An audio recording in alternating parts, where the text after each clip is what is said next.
Yeah, you can sit up front. The monitors are small, so you'll be able to see better if you sit right up front. Good morning, welcome. My name is Phyllis Newbill. I'm the Associate Director of Youth and Community Education in one of several centers within ICAT, the Center for Educational Networks and Impact. A few housekeeping things before we get started this morning. As always, we are streaming this morning, so good morning to those who are watching online. We're so glad you're here as well. But just you all should know that whatever we say is on the internet immediately and will remain so afterwards. There are donuts this morning. Yay! Thank you, Holly. So enjoy donuts and coffee. Thank you, Tom, for coffee, I'm sure.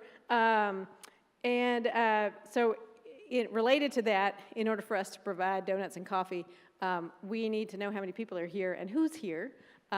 You'll know this if you've done things in the university before. So there's a clipboard going around. Jen, everybody say hi to Jen. Jen is our new administrative coordinator in ICAT. We're so glad she's here. Jen will get that clipboard started around. Please do sign in. If you are Virginia Tech faculty and PDN or Professional Development Network credit is helpful to you, you can use the QR code at the bottom of that to log in and sign up for the credit, and we can give you that credit for today. How we do questions at Playdates, we'll save some time at the end for questions, and wait for us to get to you with the mic so that the folks online can hear you. And if you're online, we hope that you will log in use that little questions link, and we will be monitoring that for your questions as well. Winnie is here this morning. She belongs here. The little dog that's running around. That's normal. That's perfectly okay. Any announcements I'm going to let Tom include in the presentation. So this morning, we're happy to have our relatively new executive director of ICAT to give us our start of the semester presentation at ICAT Day. Thank you, Phyllis. And Phyllis was wanting me to stay on time, and I want to say Microsoft Windows is also trying to get me to stay on time. That popped up. I've got 20 minutes before updates happen. So, and now I can't get rid of it. Such a great test. Yeah, the coordination. So, let's postpone those. So thank you all for coming this morning. It's really great to see you here on the first week. For those of you who don't know me, I'm Tom Martin. I'm as Phyllis said, the relatively new executive director of ICAT. I officially started in May. The first thing I wanted to do was actually say thank you to Lisa McNair, who was my interim co-executive director last year and will be continuing on as the deputy director this year. So really happy to be going forward together. So. I wanted to start off by saying a few things that happened over the summer while you may or may not have been in Blacksburg. One thing that we did was Cindy partnered with, helped advance STEM education and robotics with Anguilla.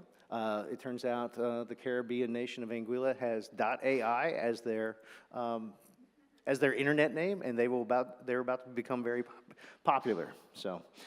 We had guests from Anguilla come here, and then several folks from Cindy went down to Anguilla to complete the exchange. Another thing that we did was ICAT partnered with the National D-Day Memorial back in June to do an extended version of When We Went In for the 250th anniversary of the Declaration of Independence. ICAT also hosted the Spatial Audio Tide Pool, so that was Tanner Up the Grove and Eric Lyon. Tanner, how many folks do we have? 13, 14 folks come in to learn how to do spatial audio and computer music. And just last week we had CubeFest, where the theme was the spoken word, and transform their stories into immersive experiences.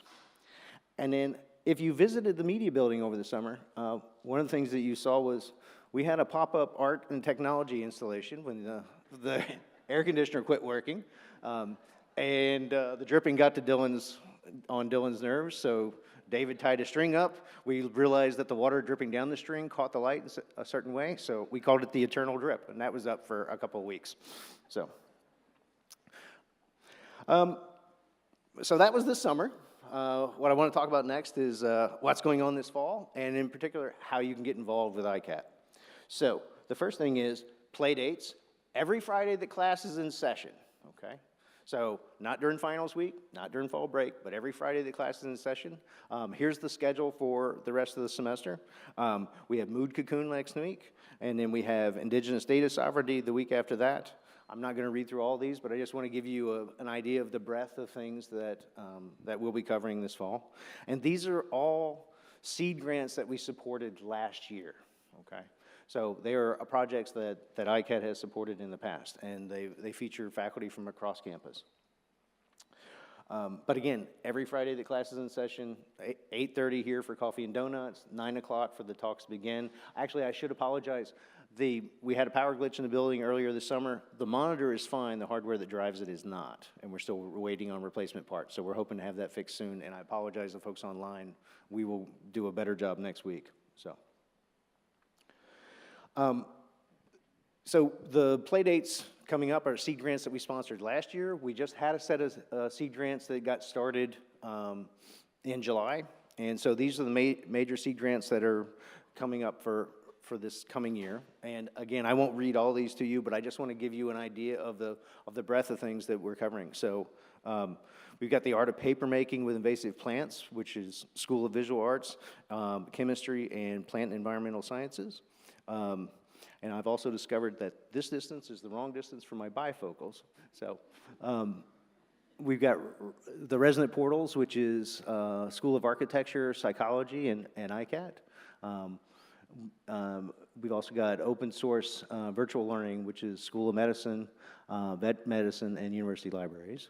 So those are the ICAT seed grants, the open category. We also partner with other places on campus. So we have a set of seed grants that are partnerships with the Institute of Advanced Computing up in Alexandria. And the expectation for these seed grants is they have faculty from both IAC in Alexandria and here in Blacksburg. Trying to bridge the gap, the physical geographic gap between the campuses. So there we've got things that are covering VR, extended reality for battlefield simulations, and sensing machine logic, okay? Again, a range of faculty from a range of colleges. ICAT's meant to support things that sit in between all the colleges.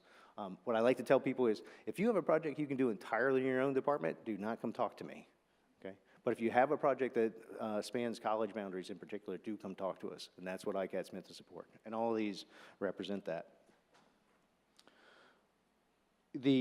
Another collaboration that we're doing, this is a continuation of something we've been doing for years now, is a collaboration with CALS. And so that collaboration requires to have at least one faculty member from the College of Agriculture and Life Sciences, and then faculty elsewhere. And so we're doing 3 of those projects. Okay.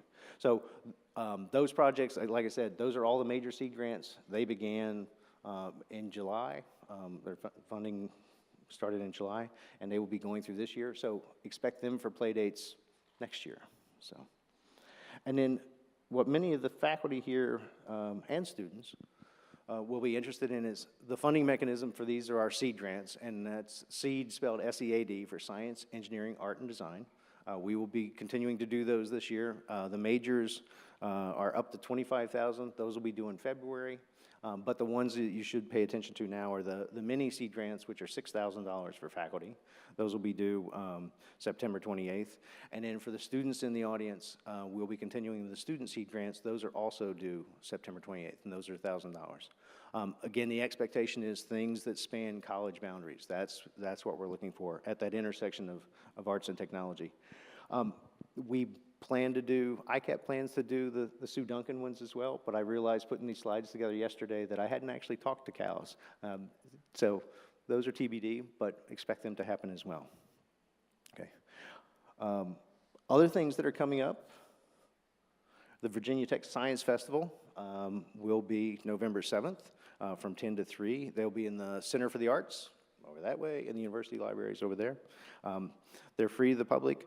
Phyllis, if you have questions, please contact Phyllis. You're still looking for exhibitors, right?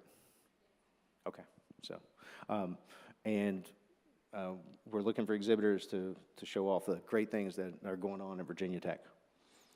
Another thing that Cindy is doing is Hokey for a Day. These are 5th grade field trips. And students get to be a Hokey for a day. So they get to go to a cafeteria. Do they still get to meet an athlete? Oh, okay. And we give them different experiences around campus. And Phyllis, these are all from Title I schools. Is that correct? So Title I being 50% of the students are on reduced or free lunches. So this is really a great opportunity for kids who might not have another chance to experience university, who might be first-generation students, to come to campus and see what Virginia Tech is like.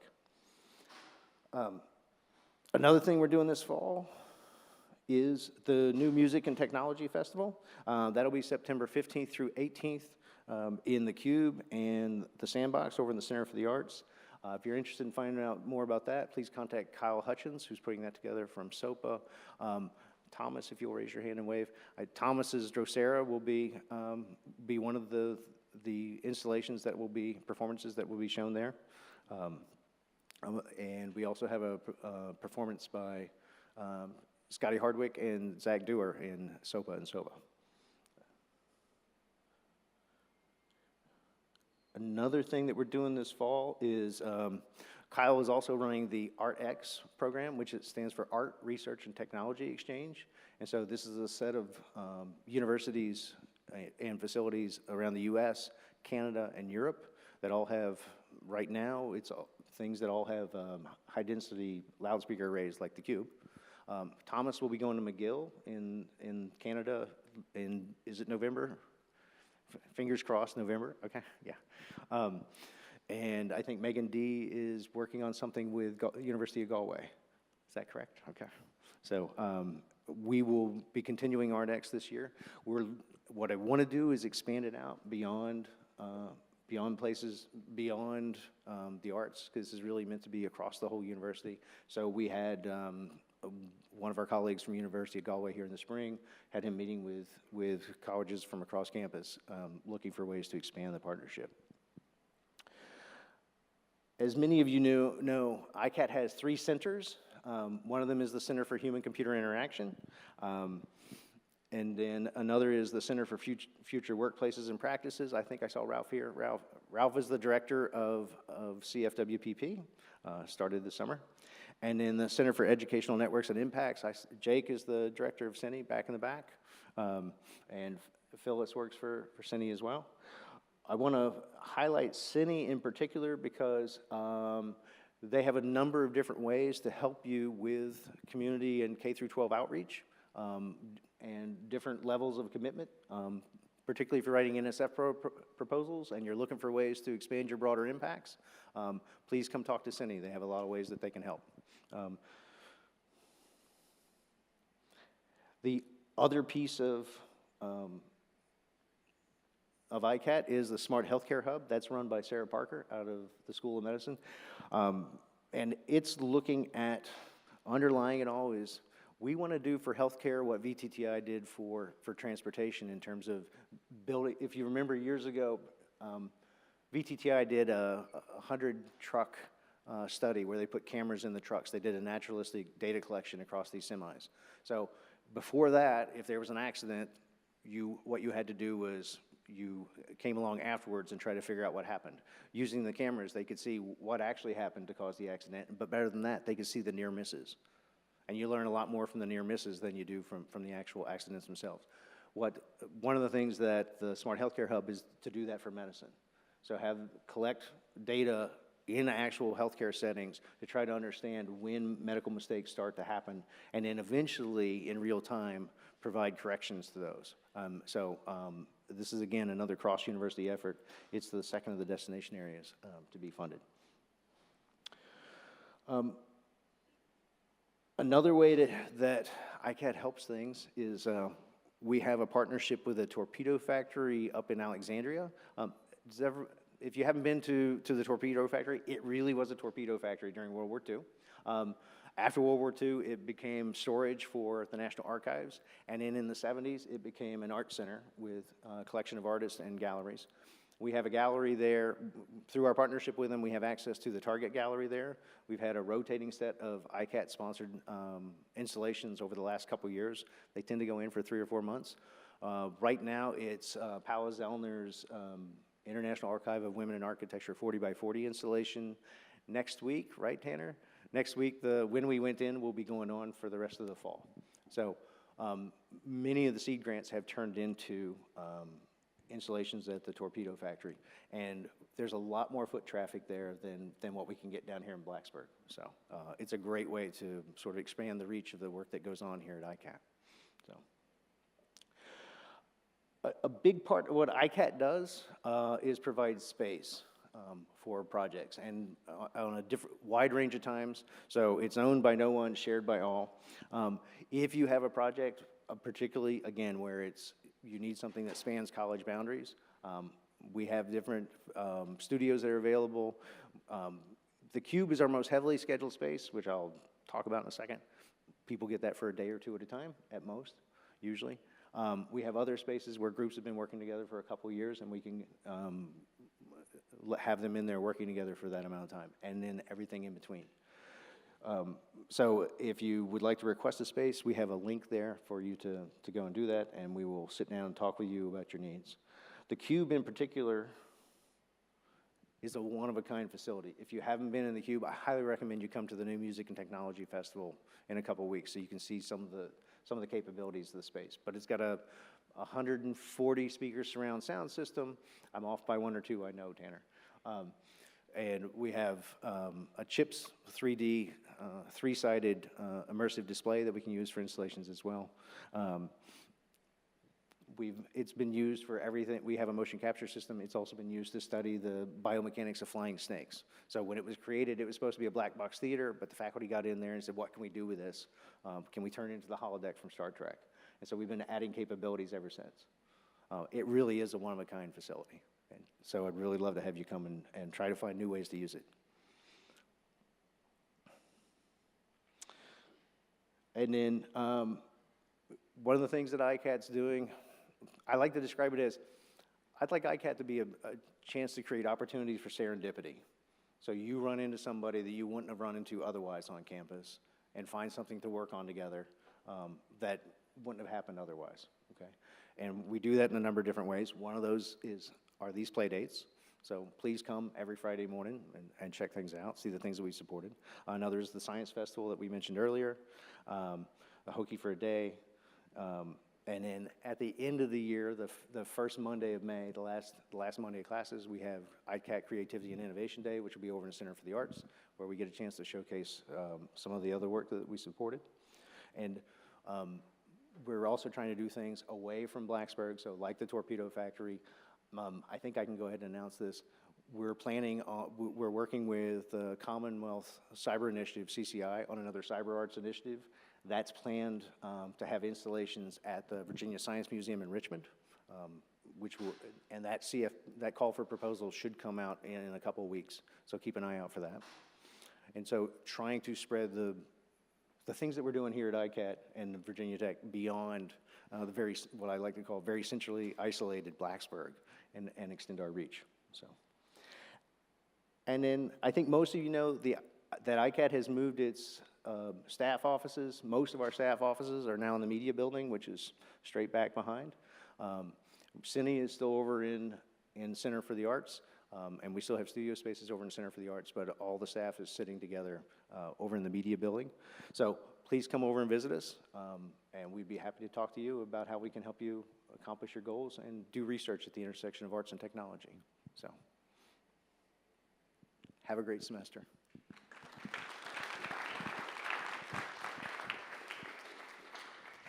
And I left you plenty of time for questions. You did. You Yes. did. There's plenty of time for questions. Thank you, Tom, for sharing where we are and where we're going. What questions do we have? And if you have, let me say one thing I forgot to say at the beginning. If you're watching us online and you're hoping for PDN credit, if you would just put a note in the questions to say who you are, that will allow us to give you credit. What questions do we have?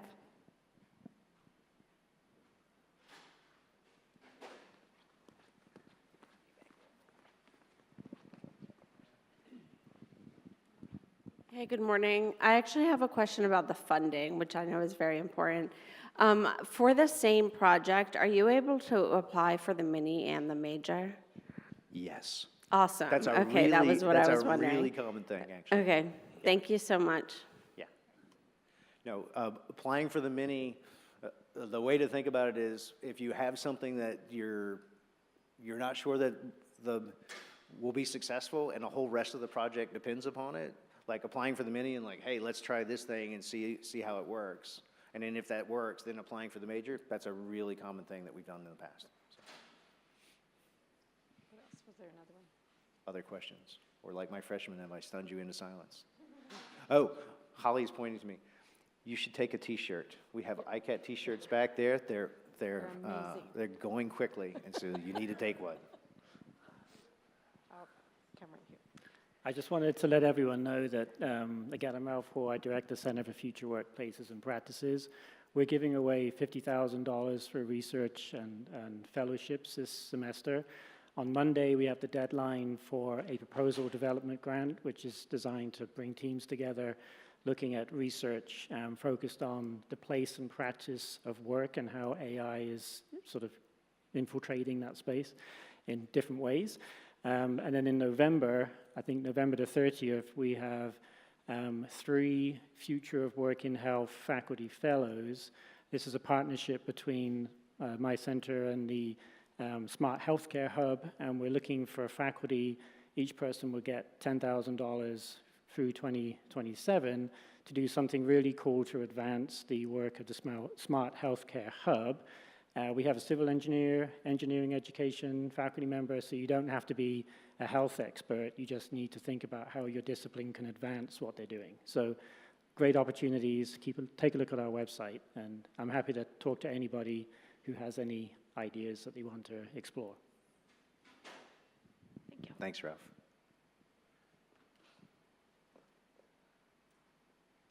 I feel like there was something back there. Go ahead.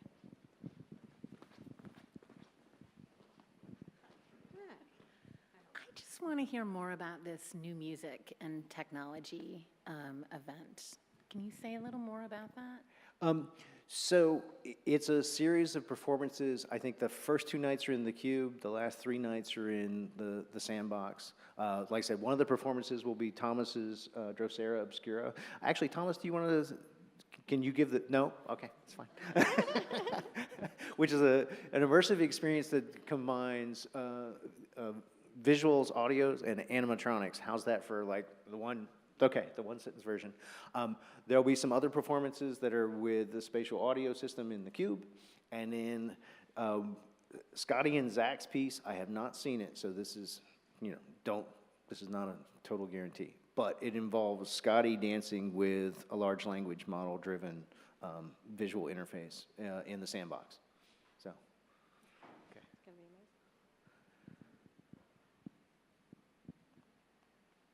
Here's one. Sorry. It's a danger standing in the middle of the room. I know that the ICAT grants, one of the goals of them is to have an interdisciplinary team. Can you explain what an ideal team would look like? Oh, that's a really good question and a tough one, because we try not to overprescribe. Like, I want to see what emerges from the faculty, okay? One thing I should have said about the seed grants is ICAT gets its funding from the Office of Research and Innovation, and it's one of 4 investment institutes on campus. Sorry, I'm going to go on a tangent. I swear I'll bring it back. As an investment institute, we get funding from the university, and we're supposed to give that to faculty and students to do preliminary work that they can then take out and turn that into either more external funding for the university or increasing the profile of the university. And so ICAT in particular supports this set of faculty. What I'd like to tell people is use that preliminary work. If you're from a part of the university where a large external grant is the norm, use that preliminary work to go out and get a large external grant. But we also support faculty from the arts where a large external grant is not the norm. It's an unreasonable expectation. So what we're looking for is use that preliminary work to raise the profile of the university in some way on the international stage. So for instance, Paula's IAWA installation, we gave it a mini seed grant years ago. She pulled together funding from other places as well, and then it was installed at the Venice Biennale last summer, right? So raising something on the international stage. In terms of what an ideal interdisciplinary team looks like, what I'm looking for is, personally, is something where the team comes together and works on something that no member of the team would have worked on otherwise. And actually, really ideally, it has the seeds of some new discipline in it eventually. But that's maybe decades down the road. But that's what I'm looking for, okay? One example of that, I had a faculty member, so we're supporting Scotty Hardwig, and so Scotty Hardwig's in School of Performing Arts in dance. Julia Basso is in Human Nutrition, Foods and Exercise, which is in CALS. And then Robin Queen, unfortunately, just left us for Ohio State, but she was in engineering. And we're supporting them in the sandbox right now. When I met with Robin last year, she's like, you know, there's this thing that Scotty says he can just see somebody doing, but I have no way of measuring it. Like, he wants to use that, you know, he wants to measure it so he can use it as part of his performance, but I have no way of measuring it. And for me, in terms of thinking about external funding, that is a perfect thing. It's like, here's this thing that's motivated by the arts, and now it drives some new technology being invented to try to measure that. And she hasn't done it yet, but I'm trying to give you this ideal case. And then you demonstrate it with the arts piece, but then it has some broader impact that gets used in some different way. You know, that's just one example. It's not the only example. It could work in the other direction as well. Sorry, that's probably a much longer answer than you wanted, but it's a good question. Yeah. And Julia's got a question back there. Oh, you'll hold it. Okay, this is just going off that question. Can your interdisciplinary team include a faculty member from another institution? Yes.